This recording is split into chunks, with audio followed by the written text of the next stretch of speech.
Well, good morning, Peter and Sharon. Right? And good evening, Jeanette, from across the world. Nice to be with you again and have our guest today, Sharon Ball, who wrote a book called Reclaiming You, Using the Enneagram to Move from Trauma to Resilience. Wrote this book along with her co-author, Renee Siegel. And it's a combination of talking about trauma and the different kinds of trauma, which I have. There's a lot of new material here that was very useful for me. So it's a great book, Reclaiming You, and very easy to read, by the way. And it combines working with trauma and the nine Enneagram types. So hence our conversation today with Sharon Ball. I'm really excited about this. This has me energized in a way that, and Peter, you'll understand what I mean when I say we did something several months ago together, and it was an exciting event. But this is my passion where I can take things deeper and it's what I've tried so hard in my life to do as a type 3 is to go deeper, sit with those feelings because it's in those feelings that I really end up healing versus just kind of trying to push them aside and just plowing through life. So even when I was reviewing content and everything, it allows me to just take things deeper. Not that staying on the surface is a bad thing for me, not at all. But I'm hoping that the people that are coming will walk away feeling like they've just dug in a little bit deeper. So yeah, I'm excited. I feel content and yeah, I'm living out of that word. This is my just trying to live in a restored mindset. Sounds good. I'm very happy to be here, and of course I remember well our Sharon and I collaborating in Las Vegas of all places. So that was fun and pretty Well, seamless. So well, I was just re-looking in your book today, and again noticed that you'd been on the ground in a lot of different places around the world, actually on the front line of dealing with the trauma, which I guess would be like big T trauma, like natural Sure. disasters. Yeah. So I'm trying to understand. I mean, I think you have a very interesting organization of the material in the sense that you didn't just go through the nine types. What you did is you went through the different kinds of trauma and then you combined it. Each of those different kinds of trauma, you had something to say about the nine types. So Right. that, I mean, and it worked very well. So I just find that interesting. Hmm. So those two Well, I things. think those two things. I think, Peter, for us, as we were writing through it, it was so important to make sure everybody was very aware of what trauma was. Hmm. Because if you're going to pick up the book, you're probably already aware of the Enneagram and you're looking for Enneagram knowledge. And in this case, we're trying to apply the Enneagram to trauma recovery. So it was very important that people understand the basics of trauma and how it develops, the context of it, um, the story in which, you're telling yourself how it impacts your relationships with others. And you can't, in our minds, you can't do that by starting with the Enneagram first. We have to start with the traumatic experience first and then move towards the type, because in that traumatic experience, I find oftentimes type is, how do you say, muddled down, or type is thrown out the window because it's safety and security first for all types when they're recovering from a significant trauma. I've rarely met someone who can move through trauma recovery without securing their safety first. So that's kind of why I think we moved in that direction. And it did appeal to someone who did want to learn about trauma as well. And then they can figure out towards the middle of the book, hey, wow, there's different layers to how people respond to this and find their resilience. And that's that type structure. Yeah. Well, thank you for that. so now I think it is nice for people watching and also for people listening, of course, to know what book we're talking about. Do you perhaps have a copy you can show? Do you have it nearby? This is Reclaiming You. Oh, there you go, Peter. Yes. But How it's are you? mirror. Using the Enneagram to move from trauma to resilience. So, taking the Enneagram as a kind of a modality in psychological terms, a way to help someone recover. And Renee Siegel, my co-author, who was, trained in the narrative Enneagram or the narrative tradition, it fits so perfect with trauma recovery, especially those who are trauma informed. When you talk about the difference between the schools, one huge difference in the narrative tradition is the storytelling. And when we sit in our chairs and we listen, or when I'm overseas and I'm on the ground, as Peter mentioned, and working in disaster zones, I don't immediately go to my treatment toolbox. I go to my storytelling toolbox, which requires me to have that compassionate inquiry, which requires me to lean in and to really listen to what the person is saying and to be skilled at asking good questions. And so when we were writing this together, it's amazing how it just overlaps. The psychology of recovering from trauma and the narrative approach fit perfectly together. So that's, yes, Reclaiming You is the book, and we are super excited about it. Yeah. Well, as you mentioned, the narrative tradition, it's indeed the tradition where the personal stories take center. And in this narrative tradition podcast episode, Spotlight is on you, Sharon. So very welcome. Thank you. And yeah, so now we highlight your story in these episodes. And the podcast, we also started to make the person behind the teacher, behind the author visible for the people watching. So would you introduce yourself a little bit further for people watching, for people listening? So I am a mother of 3 children and 4 grandsons. So I have 4 grandchildren under the age of 3. My middle daughter had twins this last year, so that put us almost to having, a basketball team. I just need a point guard now, but I've told both of them, please slow down because it's so hard to make sure that each child gets the kind of attention that they need.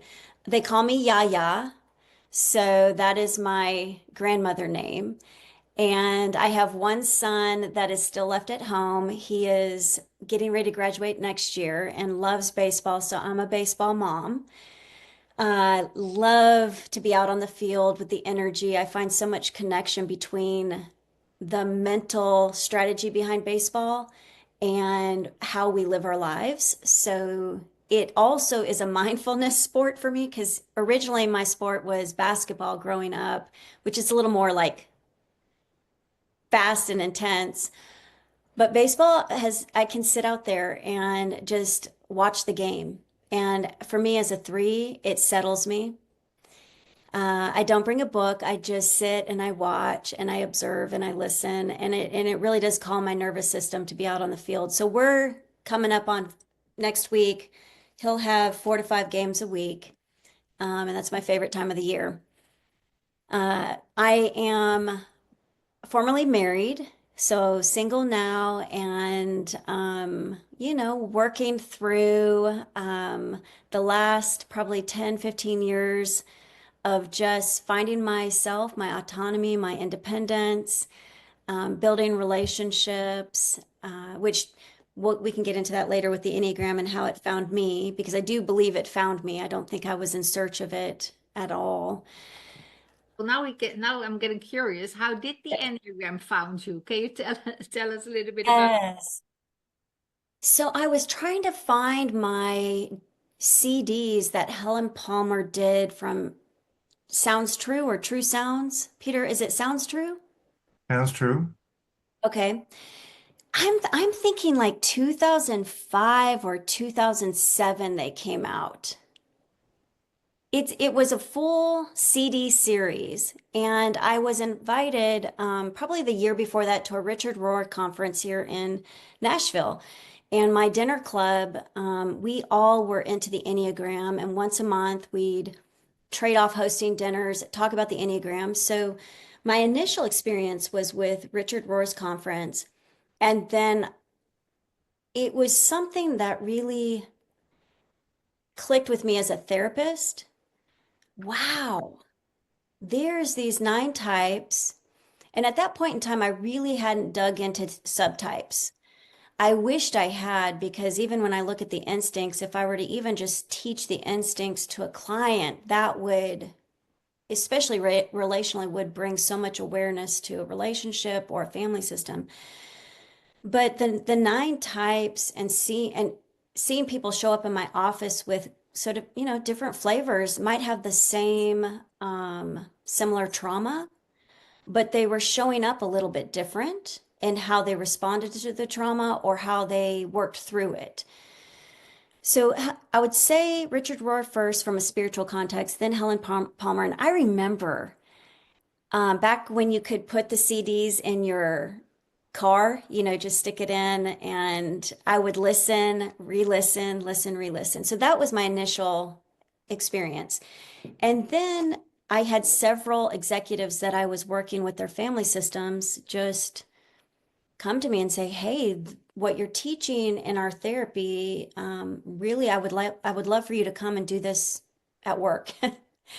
And that's what launched me into meeting Ginger. I literally Googled Enneagram in business, and all her trainings came up, and I thought, what? Somebody's already doing this. This is fantastic. I don't need to reinvent the wheel. And that took me into my line of doing, working with the Enneagram in work and in business, and then kept adding to my toolbox more knowledge around the Enneagram so I could use it within my therapeutic practice. And I will tell you this, one of my favorite teachers, and it's probably because I am a therapist and he is a psychologist, but Jerry Wagner, in his certification program, he goes through all of the different types of therapeutic approaches like cognitive behavioral, psychodynamic, psychoanalytic, and he incorporates the Enneagram or applies it to those different modalities. So that's kind of been my journey. And honestly, I think if I look back from a personal perspective, I was ready for it. It sounds weird.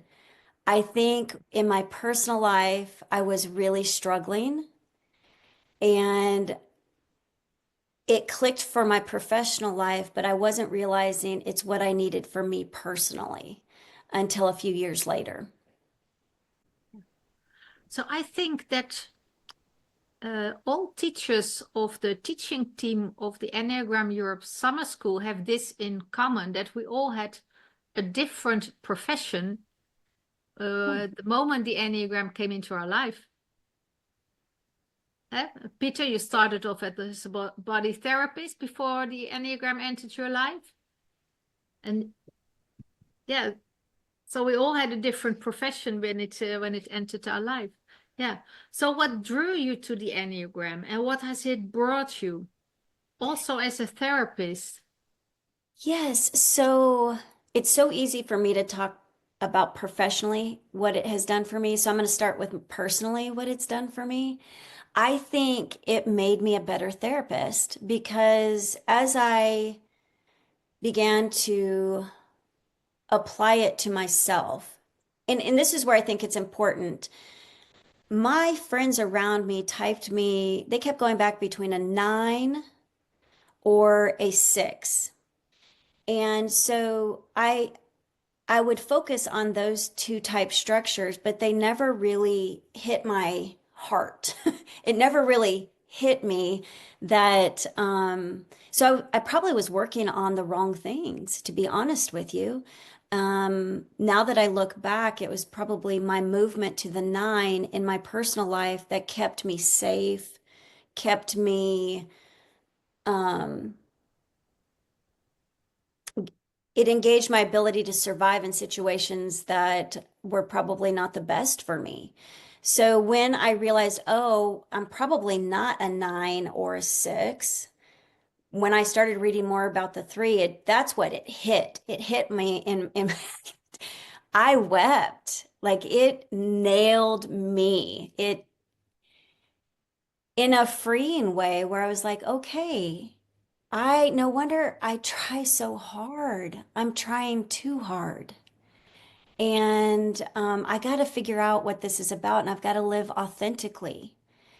And I think that doing that as a therapist allowed me personally to grow, which then I was able to engage my clients on a whole new level. I believe I was doing good work to begin with, but I think the Enneagram and especially working on my right type structure really freed me. Wow. It's an integrated story about what it has brought you personally and professionally. Yeah. Yes. Yeah. Yeah. I like how you described it. It made you a better therapist. So it's besides having a profession as an Enneagram teacher, it made you a better in the profession you already had. Yeah. Mhm. Yeah. Can you give us elaborate a little bit more about it, that for people who are watching and listening, that they can understand how it made you a better therapist?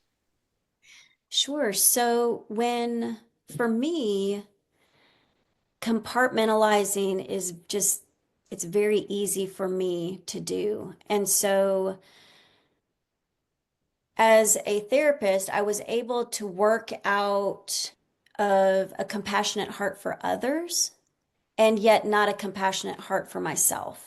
Because again, I wasn't allowing myself to feel my own hurt, my own pain, my own confusion, struggle, anything that felt like a hard emotion, honestly, I would just pour into work. And this is why you'll see over my lifespan, all of the places I deployed to, I had 3 children under the age of 10 and was going consistently to crises situations and which is who I am. I want to work in that type of environment because I do believe I am good at it.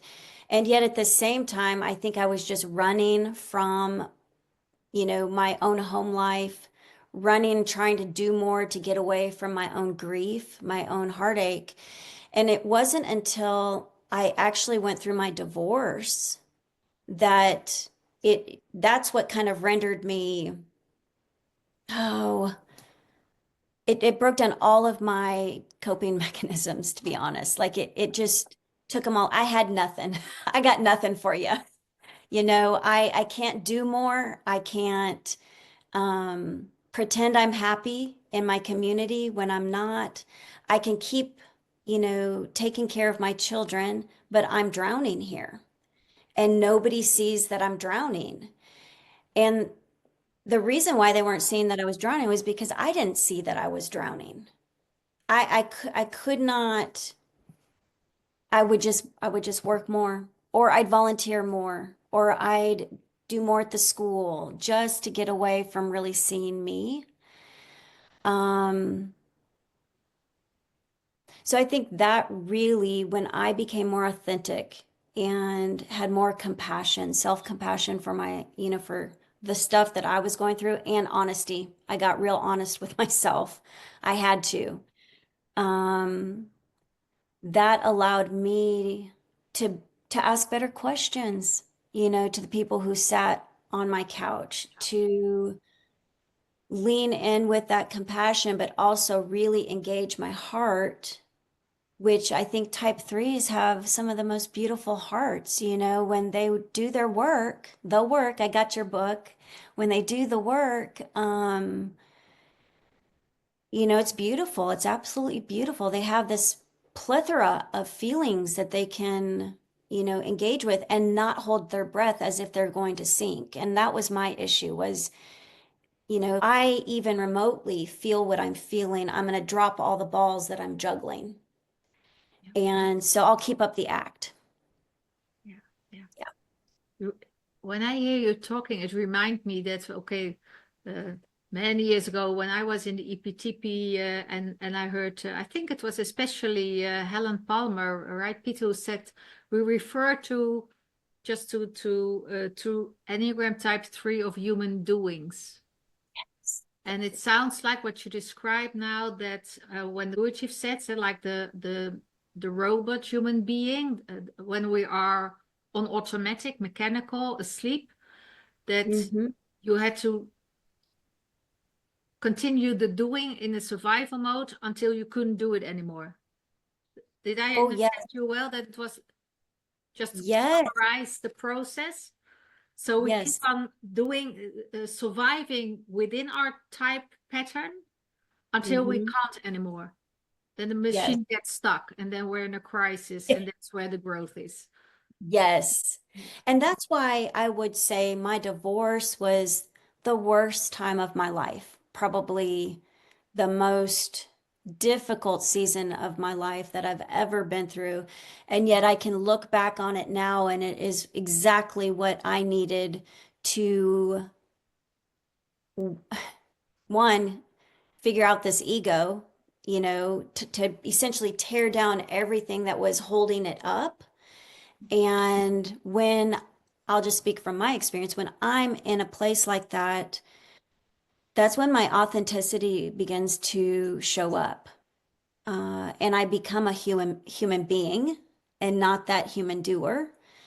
And to me, not only is it reflected on the people that I love and care about, I can feel it inside me. I feel like I'm comfortable in my skin.